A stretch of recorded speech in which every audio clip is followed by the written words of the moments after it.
नमस्कार, मी संजय आवटे. आवाज महाराष्ट्राचा या विशेष कार्यक्रमात आपलं स्वागत. मराठा आरक्षणाचं रक्षण करण्यास न्यायालयानं ठाम नकार दिला आहे.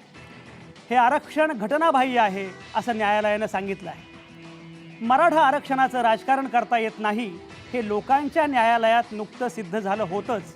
आता ते कायद्याच्या कसोटीवर घटनाबाह्य ठरलं आहे.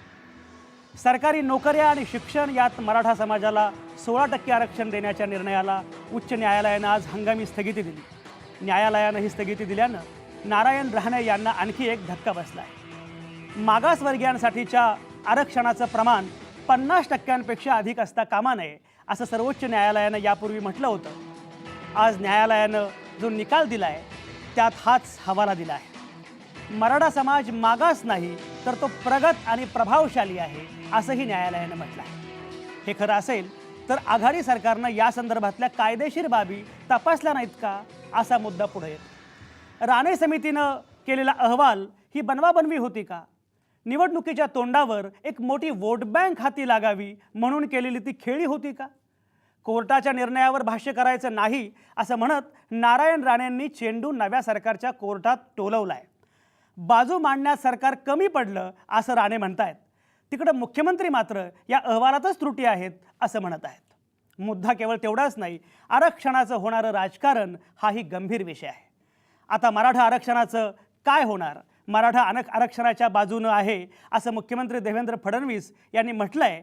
विनोद तावडेही तसंच म्हणतायत, काही करू पण मराठ्यांना आरक्षण देऊ असं सगळेच म्हणतायत. याच विषयावर आहे आपली आजची चर्चा. मराठा आरक्षणाला स्थगिती पण आरक्षणाच्या राजकारणाला गती, ही चर्चा आपण करणार आहोत. आणि माझ्यासोबत आहेत नामवंत पाहुणे. अवधूत वाघ भाजपचे प्रवक्ते आपल्यासोबत आहेत, स्टुडिओमध्ये आहेत. प्रणय सावंत आपल्यासोबत आहेत, मराठा सुराज्य संघाचे अध्यक्ष आहेत प्रणय सावंत. सुनील कदम आपल्यासोबत आहेत, घटनातज्ञ आहेत सुनील कदम आपल्यासोबत स्टुडिओमध्येच आहेत. भारिप बमसचे ॲडव्होकेट प्रकाश आंबेडकर आपल्यासोबत लवकरच येतील. त्याचप्रमाणे पुण्याहून संभाजी ब्रिगेडचे शांताराम कुंजीर आपल्यासोबत आहेत, संभाजी ब्रिगेडचे कार्याध्यक्ष आहेत ते. पुण्याहून ॲडव्होकेट असीम सरोदे कायदेतज्ञ आहेत, मानवी हक्कांचे अभ्यासक आहेत, ते आपल्यासोबत आहेत. आणि काँग्रेसचे प्रवक्ते ॲडव्होकेट महादेव शेलार हेही आपल्यासोबत आहेत.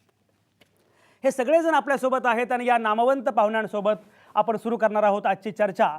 खरोखरच मराठा आरक्षणाला स्थगिती मिळालेली आहे आणि याच्यानंतरचा एकूण सगळा घटनाक्रम काय असणार आहे, त्याचे परिणाम काय असणार आहेत, या सगळ्या संदर्भामध्ये आपल्याला चर्चा करायची आहे. माझ्यासोबत आहेत अवधूत वाघ, भाजपचे प्रवक्ते आहेत. अवधूत वाघ, मला सांगा की आजचा सगळा घटनाक्रम आपण बघितला आणि त्याच्यामध्ये एक म्हणजे नारायण राणेंनी असं म्हटलं आहे की हे सगळी चूक जी आहे ती नवीन सरकारची आहे. नवीन सरकार अपयशी ठरलेलं आहे. आम्ही अतिशय व्यवस्थित तयारी केली होती, आमचा अहवाल फारच चांगला होता, पण तरीसुद्धा नव्या सरकारला व्यवस्थितपणे आपली बाजू मांडता नाही आली, त्यामुळे नवीन सरकारचं हे अपयश आहे असं नारायण राणे म्हणतात. दुसरीकडे विनोद तावडे आणि देवेंद्र फडणवीस दोघांचंही म्हणणं असं आहे की आपण या सगळ्या आरक्षणाच्या बाजूनं आहोत आणि काय वाटेल ते करू, पण मराठ्यांना आरक्षण मिळेल यासाठी आम्ही कटिबद्ध आहोत. तुम्ही काय सांगाल सगळ्याविषयी? नाही, अनेक वर्षानंतर नारायण राणे साहेबांना जी भूमिका आलेली आहे विरोधी पक्षाची, त्या विरोधी पक्षाची भूमिका ते अतिशय चांगल्या प्रकारे राबवत आहेत. थोड्याच दिवसामध्ये त्यांना ती सवय पडलेली आहे असं दिसतं. आता गंमत अशी आहे की मराठा आरक्षणाच्या विषयासंबंधी जी समिती स्थापन झाली होती, ती समिती नारायण राणे साहेबांच्या अध्यक्षतेखाली स्थापन झाली होती आणि त्यावेळी त्यांनी म्हटलेलं एक वाक्य मला आठवतं. ते म्हणाले की हे जे विधेयक आम्ही मांडलेलं आहे ते एवढं सर्वकष आहे, परिपूर्ण आहे की त्यामध्ये कुठचीही त्रुटी नाही आणि कायद्याच्या प्रत्येक बाजूमध्ये ते तावून सुलाखून आणि घासून निघेल, हे कधी रिजेक्ट होणार नाही असं नारायण राणे साहेबांचं त्यावेळचं मत होतं. पाहिजे तर तुम्ही त्याची टीव्हीच्या फुटेजेस काढून पहा. मग आता त्यांचं असं मत आहे किंवा म्हणणं आहे की भारतीय जनता पक्षाच्या या सरकारने त्यांची बाजू मांडली नाही. मला वाटतं हे तितकंसं खरं नाही. राणेसाहेब मुख्यमंत्री राहून चुकलेले आहेत. सरकारची बाजू जी आहे ती सरकारची बाजू वकील मांडत असतात आणि वकील जे सरकारने विधेयक मांडलेलं आहे त्या विधेयकाच्या बाजूनेच बोलणार आहेत. त्याच्यामध्ये भारतीय जनता पक्षाच्या सरकारने काय त्यांना वेगळं सांगितलेलं आहे, वेगळं करायला सांगितलं आहे अशातला भाग नाही.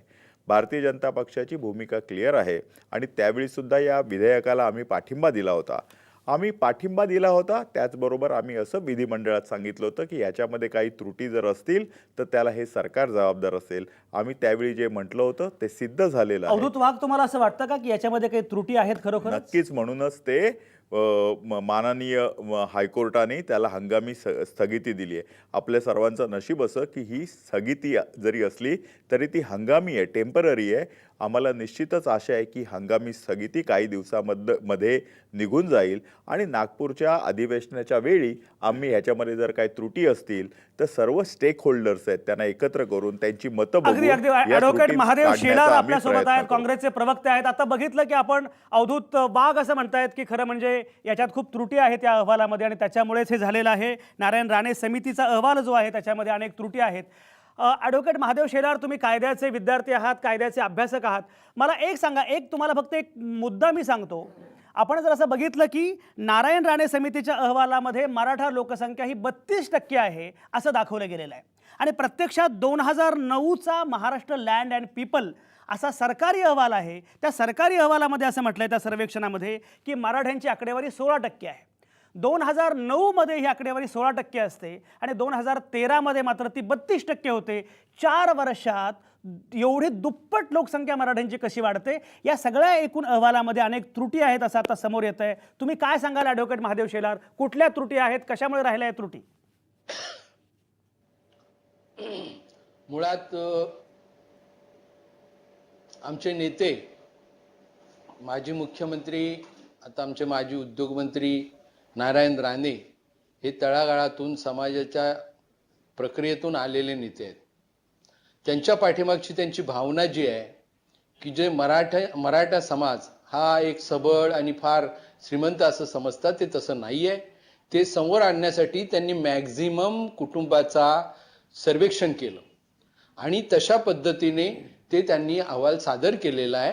आणि त्यांनी 32 आणि 16 या विषयाकडे मी नक्कीच माहिती घेईन, परंतु 16 ही आकडेवारी कशी आली आणि राणे साहेबांनी प्रूव्ह करून दाखवली की हाऊ द मराठा समाज इज 32%. त्यामुळे तर त्या विषयी आपण नंतर बोलूया. आपण let us talk about the today's order.